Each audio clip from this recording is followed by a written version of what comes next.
حضرت سمیہ کا واقعہ کون نہیں جانتا؟ سمیہ سنا ہے، ابو جہل نے کہا سنا ہے کہ تو محمد کے رب پر ایمان لے آئی.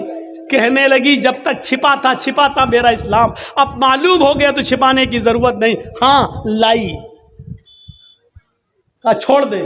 کہا نہیں چھوڑ سکتی. کہا تیرا بیٹا کہاں ہے؟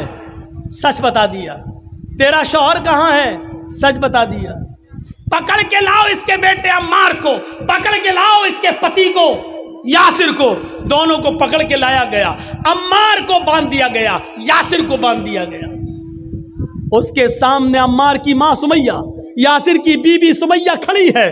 کہا اس کے جسم کے کپڑے پھاڑ دو. کپڑے پھاڑ دیے گئے. کما والدت امہا، جیسے آج ہی اس کی ماں نے اس کو پیدا کیا ہو. جیسے بچی ننگی ہوتی ہے پیدا ہوتے ہی، ایسی سمیہ کو کر دیا. کہا پیچھے سے ہاتھ باندھ دو. دونوں ہاتھ پیچھے سے باندھ دیے گئے. کہا ابھی بھی نہیں مانیں گے. کہا محمد کے رب سے ایمان چھوڑ دوں، یہ ہو نہیں سکتا. نیزہ اٹھایا ابو جہل نے، اور وہ نیزہ دوڑتا ہوا آیا اور لے کر پورا کا پورا نیزہ حضرت سمیہ کی شرمگاہ میں، ان کے اندام نہانی کے اندر داخل کر دیا. یہاں سے ڈالا، اس پار نکال دیا. بیچاری اپنے ہاتھ بھی نہیں ہلا سکتی تھی، کیونکہ دونوں ہاتھ پیچھے سے بندھے ہیں. جیسے پھانسی کے تختے پر لے جاتے وقت پیچھے سے ہاتھ باندھ دیے جاتے ہیں، سمیہ کے پیچھے سے ہاتھ بندھے. اندام نہانی میں شرمگاہ میں نیزہ داخل کر دیا گیا. نظریں آسمان پہ جاتی ہیں. ایسے موقع پر بھی بڑے بڑے کلیجے والوں کی دعائیں یہ نکلیں گی اللہ میری حفاظت فرما. لیکن سمیہ کے منہ سے یہ دعا نہیں نکلی کہ اللہ میری جان بچا لے، اللہ میری حفاظت فرما. ایسے موقع پر سمیہ کی زبان سے جو جملے نکلتے ہیں وہ ابن صاحب نے طبقات میں نقل کیے ہیں. ثبت قدمی یا رب، ثبت قدمی علی دینک یا ارحم الراحمین، اے ارحم الراحمین. ابو جہل کا یہ نیزہ جو میری شرمگاہ کو پار ہو گیا ہے، اس کی دی ہوئی تکلیف ہے. اے اللہ کہیں مجھ سے میرا اسلام نہ چھین لیں، کہیں مجھ سے میرا دین نہ چھین لیں، کہیں مجھ سے میرا مذہب نہ چھین لیں، کہیں مجھ سے میری توحید نہ چھین لیں. اے اللہ ابو جہل کی دی ہوئی تکلیفوں سے میرے ایمان کو ثابت قدم رکھنا، میرے قدم کو ثابت قدم رکھنا. اے اللہ میرا ایمان نہ لرز جائے، میرا ایمان نہ لرز جائے. اللہ میرے اسلام میں کہیں جنبش نہ آ جائے. یہ دعا نکلتی ہے اس کے منہ سے. اپنی بیٹیوں کا نکاح غیروں میں کرنے والوں، چلو بھر پانی میں ڈوب کے مر جاؤ. اپنے آپ کو اہل حدیث کہتے ہوئے تمہیں شرم نہیں آتی؟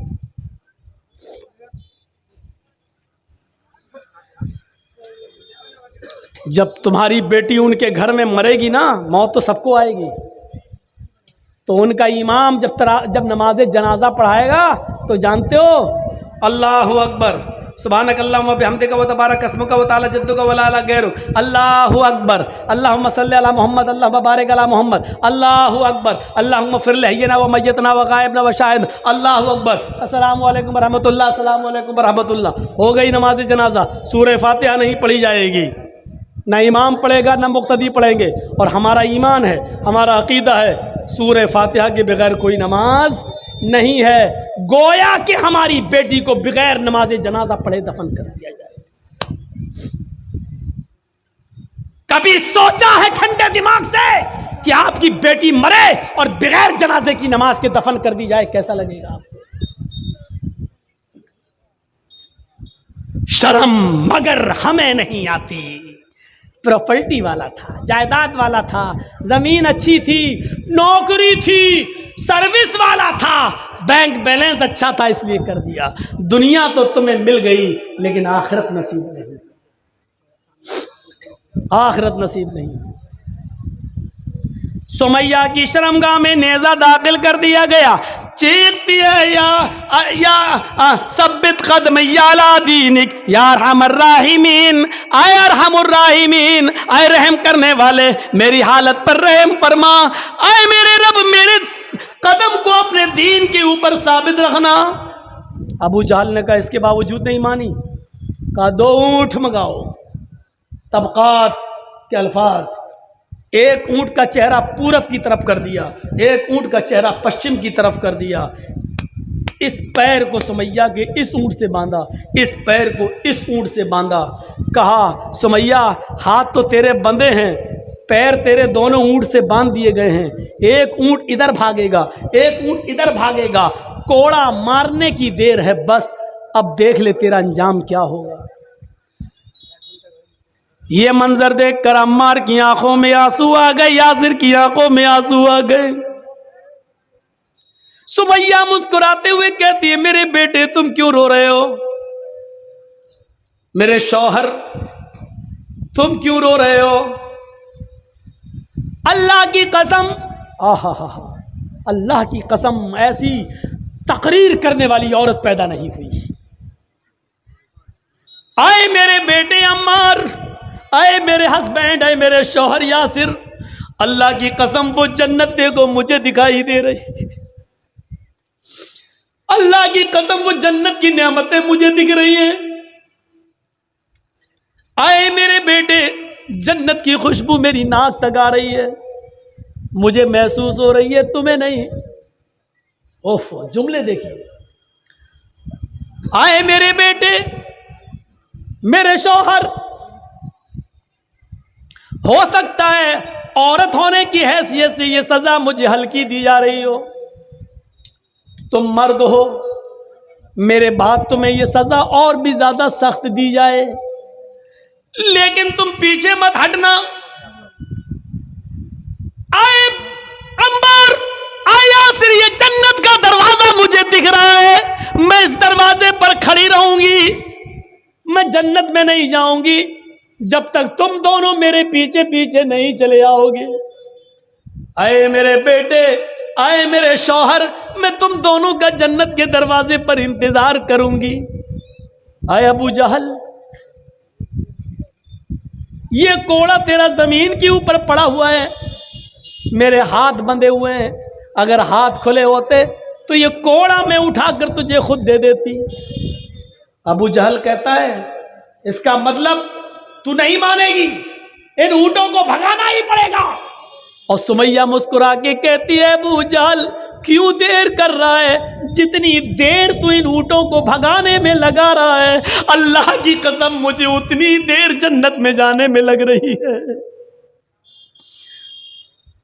سمیہ کے اس تقریر نے عمار اور یاسر کے ایمان میں تو زیادتی پیدا کر دی، لیکن ابو جہل کو غصہ دلا دیا۔ ابو جہل نے وہ کوڑا مار ہی دیا، ایک اونٹ پورب کی طرف بھاگا، ایک اونٹ پشچم کی طرف بھاگا، اور سمیہ کے بیچ سے دو ٹکڑے ہو گئے۔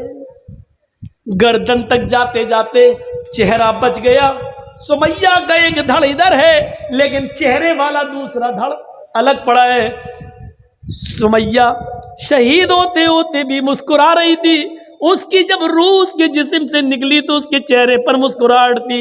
ابو جہل نے اس کے چہرے پر جب مسکراہٹ دیکھی تو طبقات کے الفاظ ہیں، اس نے پتھر اٹھا کر اپنے سر کو پھوڑنا شروع کر دیا۔ لوگوں نے کہا ابو جہل میرے سردار یہ تمہیں کیا ہو گیا ہے؟ ابو جہل کہنے لگا قسم ہے مجھے لات و منات کی عزا کی، میں ہار گیا، سمیہ جیت گئی، میں ہار گیا، سمیہ جیت گئی، میں نے سب کچھ چھینا لیکن مرتے وقت سمیہ کے چہرے کی مسکراہٹ نہ چھین سکا۔ دیکھو مرتے وقت بھی مسکرا رہی ہے اور مجھے چڑھا رہی ہے، سمیہ جیت گئی، میں ہار گیا۔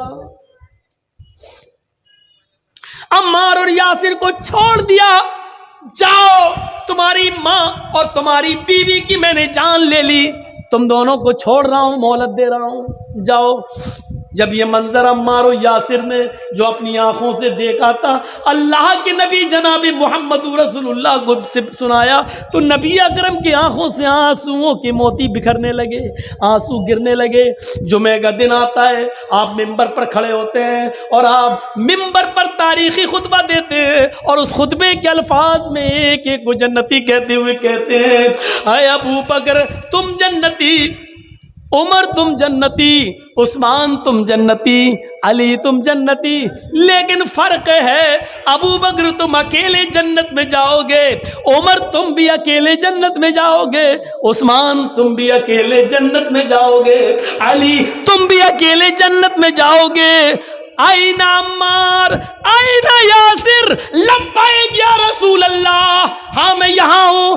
عمار کہاں ہے؟ میں یہاں ہوں۔ یاسر کہاں ہے؟ میں یہاں ہوں۔ اصبروا یا آل یاسر فإن موعدکم الجنہ، اے یاسر کے گھرانے والوں صبر کرو، صبر کرو، سارے صحابہ ایک ایک کر کے جنت میں جائیں گے، تمہارا پورا خاندان ایک ساتھ جنت میں جائے گا۔ یعنی سمیہ، عمار اور یاسر تم تینوں ایک ساتھ جنت میں جاؤ گے۔ اصبروا یا آل یاسر فإن موعدکم الجنہ، اے یاسر کے گھرانے والوں صبر کرو، تمہارا پورا خاندان ایک ساتھ جنت میں جائے گا۔ صبر کرو، پورا خاندان جنت میں جائے گا۔ صبر کرنے پر جنت مل رہی ہے۔ میرے پیارے ساتھیوں، حق بات کہو گے تو پریشانیاں آئیں گی، پریشانیاں آئیں گی تو صبر کرنا پڑے گا۔ صبر کرتے ہو تو ہم کامیاب ہو رہے ہیں۔ یہ چند باتیں میں نے 2 گھنٹے کی اسپیچ میں کہی ہیں۔ اللہ سے دعا کیجئے کہ بار الہ تو ہماری خطاؤں کو معاف فرما دے، ہمارے گناہوں کو بخش دے۔ ایک منٹ بیٹھیے تو آپ لوگ۔